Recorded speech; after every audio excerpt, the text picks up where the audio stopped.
बिस्मिल्लाहिर्रहमानिर्रहीम। अब्दुल्ला बिन मसूद रजी अल्लाह ताला अन्हु बयान फरमाते हैं, एक दफ़ा नबी सल्लल्लाहु अलैहि वसल्लम काबा के नज़दीक नमाज पढ़ रहे थे और अबू जहल और इसके साथी भी वहीं बैठे हुए थे। तो इनमें से एक ने दूसरे से कहा कि तुम में से कोई शख्स है जो कबीले की जो ऊँटनी ज़िबा हुई है उसकी ओजड़ी उठा लाए और जब मोहम्मद सजदे में जाएं तो इनकी पीठ पर रख दे। ये सुनकर उनमें से एक सबसे ज्यादा बदबख्त शख्स उठा और ओजड़ी ले आया और देखता रहा।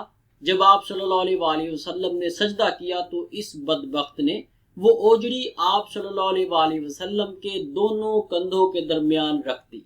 अब्दुल्ला बिन मसूद रजी अल्लाह ताला अन्हु कहते हैं कि ये सब मैं देख रहा था मगर कुछ ना कर सकता था। काश उस वक़्त मुझ में रोकने की ताकत होती। अब्दुल्ला बिन मसूद रजी अल्लाह ताला अन्हु कहते हैं कि वो हंसने लगे और हंसी के मारे लोट पोट होने लगे और रसूल सल्लल्लाहु अलैहि वसल्लम सजदा में थे और बोझ की वजह से सर नहीं उठा सकते थे। यहाँ तक कि फातिमा रजी अल्लाह ताला अन्हा आई और वो बोझ आपकी पीठ पर से उतार फेंका। तब आप सल्लल्लाहु अलैहि वसल्लम ने सर उठाया और 3 बार फरमाया, या अल्लाह तू कुरैश को पकड़ ले। फिर आपने इनमें से हर एक का अलग अलग नाम लिया कि ए अल्लाह इन जालिमों को जरूर हलाक कर दे। अबू जहल, उतबा बिन रबिया, शीबा बिन रबिया, वलीद बिन उतबा, उमैया बिन खलफ और उकबा इब्ने अबी मुईत को।